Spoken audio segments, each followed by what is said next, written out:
আমি মোহাম্মদ রফিকুল ইসলাম, তেজা কলেজের একজন শিক্ষক। তোমাদেরকে স্বাগত জানাচ্ছি পাশ করে অ্যান্টিবায়োটিকের ইতিহাসে যে আলাপটা আমরা করব সেখানে, সেটা হচ্ছে হিটলার এবং মুসোলিনো, এই যে দুইজন ব্যক্তির উত্থান এবং যেখান থেকে দ্বিতীয় বিশ্বযুদ্ধের একটা পটভূমি তৈরি হয়। এইটা বোঝার জন্য ফ্যাসিবাদ বা ফ্যাসিজম যার উৎস হচ্ছে যেমন উগ্র জাতীয়তাবাদ, আমরা কিন্তু ইতিমধ্যে দেখেছি যে ইউরোপীয় জাতিগুলোর ভিতরে শ্রেষ্ঠত্বের প্রশ্নে এক ধরনের প্রতিযোগিতা ছিল। ধরেন এক এক গ্রুপ মনে করতো তারা, যেমন ফ্রেঞ্চরা মনে করতো ফ্রেঞ্চরা শ্রেষ্ঠ, আবার হচ্ছে ইংরেজরা মনে করতো ইংরেজরা শ্রেষ্ঠ, জার্মানরা মনে করতো জার্মানরা শ্রেষ্ঠ, ইতালিয়ানরা মনে করতো তারা শ্রেষ্ঠ।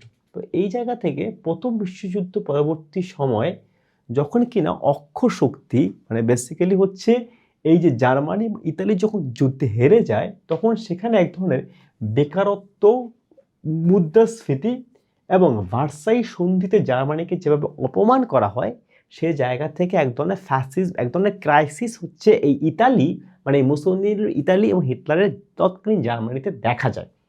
এখন যদি আমরা মুসোলিনো 1922 সালে একটা কাজ করে, সেটা হচ্ছে মার্চ অন রোম, এর মাধ্যমে তিনি হচ্ছে ক্ষমতা দখল করে। তার একটা বক্তব্য ছিল যে ভাই, সুশীলতা বুঝি না, এত কিছু বুঝি না, স্টেট ইজ এভরিথিং, মানে রাষ্ট্রই সব এবং রাষ্ট্রের বাইরে কোনো কিছু নয়। এবং মুসোলিনো তখন হচ্ছে কালো শার্ট বাহিনী বা ব্ল্যাক শার্ট বাহিনীর মাধ্যমে তিনি হচ্ছে সকল বিরোধী মত দমন করে এবং নিজেই হচ্ছে একজন ফ্যাসিস্ট বা একনায়ক শাসক বা ডিকটেটর হিসেবে নিজেকে জারি করে। এই জায়গা থেকে মুসোলিনো যখন ফ্যাসিজমের জায়গাটা স্টাবলিশ করে ইতালিতে, তখন হিটলার যেটা স্টাবলিশমেন্ট করে সেটা হচ্ছে নাৎসিবাদ বা নাজিজম, বা এই যে নাজি যে জিনিসটা সেটাকে সে স্টাবলিশমেন্ট করে। জার্মানিতে হিটলারের নেতৃত্বে এই নাৎসিবাদটা তৈরি হয়। এর মূল ভিত্তি ছিল উগ্র আর্য শ্রেষ্ঠত্ববাদ। এখানে একটু খেয়াল করতে হবে যে আর্য বা এরিয়ান বা জার্মান, যেভাবেই বলি না কেন, তারা মনে করতো যে আর্য হচ্ছে পৃথিবীর শ্রেষ্ঠ জাতি এবং আর্যদের ভিতরে সবচেয়ে বিশুদ্ধতম আর্য হচ্ছে জার্মানরা, এবং জার্মানরা যেহেতু শ্রেষ্ঠ জাতি, সুতরাং জার্মানদেরই অধিকার আছে পৃথিবীর সর্বত্র তাদের শ্রেষ্ঠত্ব জারি করার।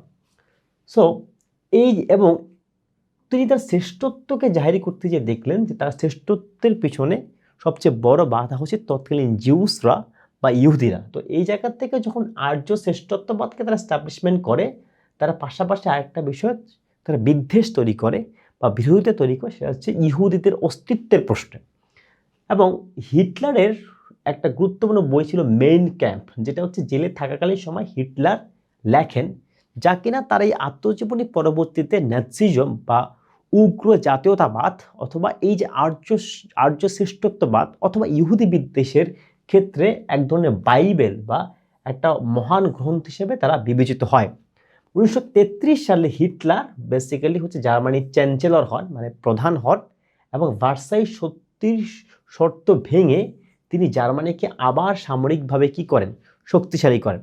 দেখো, ইতালিতে মুসোলিনো নিজেকে ফ্যাসিজমের মাধ্যমে স্টাবলিশ করে, হিটলার জার্মানিতে নিজেকে স্টাবলিশমেন্ট করে তার উগ্র জাতীয়তাবাদ, মানে জার্মান জাতির শ্রেষ্ঠত্ব, এবং একই সাথে হচ্ছে ইহুদি বিদ্বেষ। তার ফলাফলটা কি? তার ফলাফল হচ্ছে ঠিক 1933 সালে ক্ষমতা দখলের মাত্র 6 বছরের মধ্যে 1 সেপ্টেম্বর জার্মানি পোল্যান্ড আক্রমণ করে। এবং পোল্যান্ড আক্রমণ করে তারা কি করে? পোল্যান্ড আক্রমণ করে তারা হচ্ছে দ্বিতীয় বিশ্বযুদ্ধের সূচনা ঘটে এবং আনুষ্ঠানিকভাবে লিগ অফ নেশনস বা জাতিপুঞ্জের কার্যকারিতা ধ্বংস হয়ে যায়। এবং এইখানেও একই দুইটা জোট ছিল, একটা ছিল অক্ষ শক্তি, একটা ছিল মিত্র শক্তি। অক্ষ শক্তিতে ছিল তৎকালীন সময় জার্মানি, ইতালি এবং জাপান। মাথায় রাখতে হবে, অটোমান এম্পায়ার ভেঙে যাওয়ার কারণে তখন তুরস্ক কিন্তু এই দ্বিতীয় বিশ্বযুদ্ধে কোনো অংশ নিতে পারে না। এবং মিত্র শক্তিতে ছিল ব্রিটেন, ফ্রান্স এবং সোভিয়েত ইউনিয়ন, যেটা হচ্ছে বর্তমানে আমরা ধরে নিতে পারি যে রাশিয়া। এবং সবার শেষে একইভাবে, মানে প্রথম বিশ্বযুদ্ধেও সবার শেষে যুদ্ধে যোগদান করে যুক্তরাষ্ট্র, এবং দ্বিতীয় বিশ্বযুদ্ধেও সবার শেষে যোগদান করে হচ্ছে যুক্তরাষ্ট্র। সে কবে যোগদান করে? সে হচ্ছে 1941 সালে, যখন জাপান কি করে, জাপান বেসিক্যালি হচ্ছে মার্কিন নৌঘাঁটি পার্ল হারবারে আক্রমণ করে, তখন হচ্ছে যুক্তরাষ্ট্র বলে যে আমি এবার বাধ্য হলাম আমি এই দ্বিতীয় বিশ্বযুদ্ধে কার পক্ষে যোগদান করতে। যেহেতু আক্রমণ করছে জাপান, তার মানে সে যোগদান করে মিত্র শক্তির পক্ষে। তার রেজাল্ট হয় 1945 সালে একটা পারমাণবিক বোমা হামলার মাধ্যমে এই জাপানের পতন ঘটে এবং পরবর্তীতে জার্মানি দখল করা হয় এবং জার্মানি দখল করার মধ্য দিয়ে এই অক্ষ শক্তি মানে এই শক্তির পতন হয়, মিত্র শক্তি জয়লাভ করে। এবং তারপরে আবার হচ্ছে জাতিপুঞ্জের আদলে জাতিসংঘ বা ইউনাইটেড নেশন নামে আন্তর্জাতিক সংগঠন হচ্ছে পরবর্তীতে যাত্রা শুরু করে। এইবার একটু আমরা যেটা করব সেটা হচ্ছে আমরা বেসিক্যালি এইবার এসে একটু দেখি এখানে আমাদের এমসিকিউ কি আছে। প্রথম এমসিকিউ হচ্ছে ফ্যাসিবাদটা কোথায় শুরু হয়। ফ্যাসিবাদটা হচ্ছে ইতালিতে। নাৎসিবাদ কোথায় শুরু হয়, সেটা হয় হচ্ছে জার্মানিতে। এর নেতৃত্বে ছিল হিটলার, এর নেতৃত্বে ছিল হচ্ছে মুসোলিনো, বেনিতো মুসোলিনো। এবং মুসোলিনো ইতালির ক্ষমতা দখল করে 1922 সালে মার্চ অন রোম দিয়ে, এবং 1933 সালে হিটলার হচ্ছে চ্যান্সেলর হয়। মুসোলিনির বাহিনীর নাম ছিল কালো শার্ট বাহিনী বা ব্ল্যাক শার্ট বাহিনী, এবং হিটলারের লেখা বইয়ের নাম হচ্ছে মেইন ক্যাম্প। এবারে হচ্ছে আসি মুসোলিনি বেসিক্যালি কি করে, সে হচ্ছে প্রথম বিশ্বযুদ্ধ পরবর্তী বেকারত্ব, মুদ্রাস্ফীতি এবং ভার্সাই সন্ধির জায়গা থেকে সে স্টেট টোটালিজম বা রাষ্ট্রই সর্বোচ্চ এই ধারণাটাকে সে ইতালিতে স্টাবলিশমেন্ট দেয়, যেখানে হিটলার একইভাবে সেও ভার্সাই চুক্তি ভঙ্গ করে, কিন্তু সে তার জাতির শ্রেষ্ঠত্বকে প্রকাশ করার চেষ্টা করে। এবং দ্বিতীয় বিশ্বযুদ্ধ শুরু হয় 1939 সালের 1 সেপ্টেম্বর জার্মানির পোল্যান্ড আক্রমণের মধ্য দিয়ে। দুইটি জোট ছিল, একটি ছিল অক্ষ শক্তি আর একটা ছিল মিত্র শক্তি। প্রথম বিশ্বযুদ্ধের মতো দ্বিতীয় বিশ্বযুদ্ধেও সবার পরে যুদ্ধে জয়েন করে কে, যুদ্ধে যোগদান করে, এটাও একটা এমসিকিউ, সে হচ্ছে যুক্তরাষ্ট্র। এবং কেন যোগদান করে, কারণ 1941 সালে মার্কিন নৌঘাঁটি পার্ল হারবারে জাপান হচ্ছে কি করে, জাপান হচ্ছে আক্রমণ করে। তাহলে এইখান থেকে আমরা আমাদের কোর যে এমসিকিউগুলো যেগুলো পরীক্ষা আসতে পারে সেগুলো আমরা দেখলাম। এইবার চলে যাচ্ছি যে সবচেয়ে গুরুত্বপূর্ণ এমসিকিউ, সেটি কোনটি, সেটি হচ্ছে দ্বিতীয় বিশ্বযুদ্ধের সময় কোন ঘটনার ফলে মার্কিন যুক্তরাষ্ট্র যুদ্ধে জড়িয়ে পড়ে।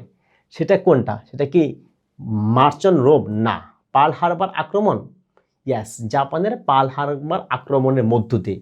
এইখানে একটু বলে রাখি, দ্বিতীয় বিশ্বযুদ্ধের সময় এবং তার আগে জার্মানিতে ইহুদি বিদ্বেষের জায়গা থেকে প্রচুর ইহুদি নিধন করা হয়, যেটাকে আমরা এখন জানি হলোকস্ট নামে।